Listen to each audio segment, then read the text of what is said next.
Çfarë bëjnë nënat slovene që nuk e bëjnë kategorikisht nënat shqiptare tek përkujdesja fëmijës apo tek mënyra se si sjellin beben në jetë? Diçka që atje bëhet, tu s'bëhet apo janë asjellta? Një pyetje shumë interesante. Unë kam hasur të shiqoj gjatë lindjeve, gjatë mjekimit edhe në Maqedoni, masi kam ndihmuar, kam bashkëpunuar me kolegët në Shkup, edhe në Kosovë, dhe mund të bëj këtë krahasim.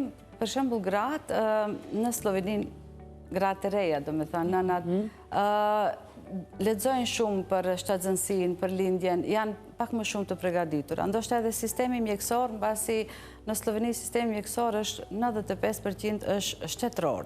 Edhe kanë të gjithë gratë sigurim, të gjithë njerëzit kanë sigurim shtetëror, edhe është pak më e lehtë për pacientët të përballojnë. Ndoshta këtu është edhe pak problemi financiar. Edhe ne kena trajnime gjatë shtatzënsisë, kena kurse të mamit, mjekët, pediatrët, anesteziologët. Informacioni, po të Po, informacioni dhe janë shumë të përgatitura gjatë shtatzënsisë, gjatë lindjes edhe pas lindjes. Do me thënë, kena më pak punë me ato.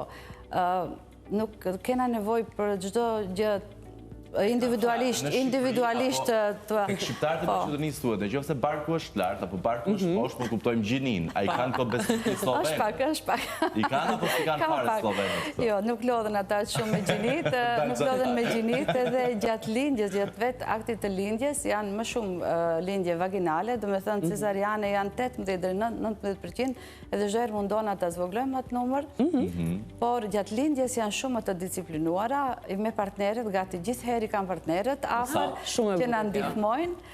Pra nuk u bie të fiks partnerët.